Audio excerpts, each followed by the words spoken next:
జూలైలో శుక్రుడు ఏం చేస్తాడంటే తన నక్షత్రాన్ని మార్చుకుంటాడు. 2025 జూలై 20 తారీఖు అంటే రేపు ఆదివారం నాడు శుక్రుడు తన నక్షత్రాన్ని మార్చుకుంటాడు. శుక్రుడు నక్షత్రాన్ని మార్చడం వల్ల కొన్ని రాసుల వారికి వృత్తి వ్యాపారాల్లో మంచి ఫలితాలు లభిస్తాయి. దాంతోపాటు ఆర్థికంగా వీరికి పురోగతి ఉంటుంది. శుక్ర నక్షత్రం ఏ రాశుల వారికి అదృష్టం కలిగిస్తుందో తెలుసుకుందాం. జ్యోతిష శాస్త్రంలో శుక్రుడిని శుభగ్రహంగా భావిస్తారు. శుక్రుడు ప్రధానంగా సంపద, కీర్తి, ఆకర్షణ, సౌభాగ్యం, అందం మొదలైన వాటి కారకుడు. శుక్రుడు ఒక రాశి లేదా నక్షత్రంలో సంచరించినప్పుడు అది మేషరాశి నుంచి మీనరాశి వరకు ప్రభావితం చేస్తుంది. కొన్ని రాశుల వారు శుక్రుడి మీద సానుకూల ప్రభావాన్ని కలిగి ఉంటారు, మరికొన్ని రాశుల మీద ప్రతికూల ప్రభావం చూపిస్తాయి. 2025 జూలై 20 ఆదివారం నాడు అంటే రేపు శుక్రుడు నక్షత్రాన్ని మారుస్తాడు. దీనివల్ల శుక్రుడు మృగశిర నక్షత్రంలో సంచరిస్తాడు. మృగశిర నక్షత్రానికి అధిపతి కుజుడు. కుజుడు అగ్ని స్వభావం కలిగినటువంటి గ్రహంగా భావిస్తారు. శుక్రుడి సంచారం 3 రాశుల వారికి పురోభివృద్ధిని, విజయాన్ని తెచ్చిపెట్టే అవకాశం ఉంది. ఆ రాశుల్లో మొదటిది మిథున రాశి. శుక్రుడి సంచారం మిథున రాశి వారికి ఆర్థిక పురోభివృద్ధిని, కొత్త దారులు తెరుస్తుంది. ఆర్థిక పరిస్థితి మెరుగుపరుస్తుంది, బాగా మెరుగుపరుస్తుంది, కొంచెం కూడా కాదు. భూమి, భవనం, వాహనం కొనుగోలుకు అవకాశం ఉంది. ఎంతగా మీ ఆర్థిక పరిస్థితి బెటర్ అవుతుందంటే సడన్గా మీరు ఒక భూమో, భవనమో, కనీసం వాహనమో, ఏదో ఒక ఇంట్లో ఒక వస్తువు కూడా కొనిపోతున్నారు.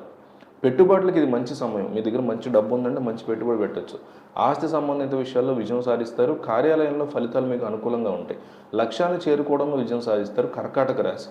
కర్కాటక రాశి వారికి శుక్ర నక్షత్ర రాశి మార్పు అనుకూలంగా ఉంటుంది.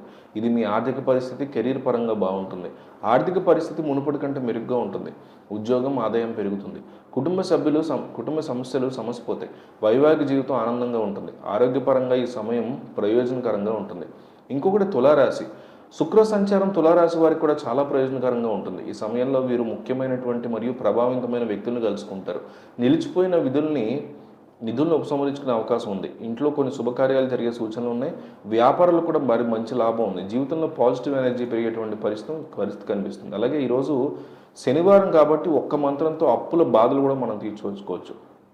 మన ఇంటికి లక్ష్మీదేవి కొలువై ఉన్నట్టే ఏ ఇబ్బందులు రావు, సంతోషంగా ఉండొచ్చు. లక్ష్మీదేవిని శనివారం నాడు పూజించడం వల్ల ఐశ్వర్యం, సంపద కలుగుతాయి.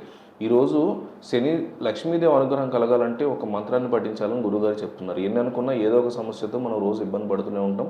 ఎలాంటి సమస్యలు కలగకుండా అందరూ ఉండాలని కోరుకుంటారు. శనివారం నాడు పూజకు ముందు ఇంటిని శుభ్రంగా ఉంచుకోవాలి. లక్ష్మీదేవి విగ్రహాన్ని లేదా చిత్రపటాన్ని పూజ గదిలో పెట్టి దీపం వెలిగించాలి. లక్ష్మీదేవికి పూలు సమర్పించి స్తోత్రాలు చదివి పెట్టాలి. ప్రదర్శనలు చేసి క్షమాపణలు చెప్పుకోవాలి. పూజ చేసేటప్పుడు మనసుని ప్రశాంతంగా ఉంచుకోవాలి. ఆవేశం, కోపం ఉండకుండా చూసుకోవాలి. పూజా సమయంలో ఇతరులతో అవసరంగా మాట్లాడడం మంచిది కాదు. ఆ రోజు సాయంత్రం లక్ష్మీదేవికి హారతి ఇవ్వాలి. అలా చేయడం వల్ల లక్ష్మీదేవి యొక్క అనుగ్రహం ఖచ్చితంగా కలుగుతుంది. ఇంకా బెటర్గా లక్ష్మీదేవి పూజలు చేసేవాళ్ళు ఎవరన్నా ఉంటే, అలాగే మీ రాశి, ఇందాక చెప్పిన 3 రాశుల్లో మీ రాశి ఏమైనా ఉంటే కామెంట్ చేయండి.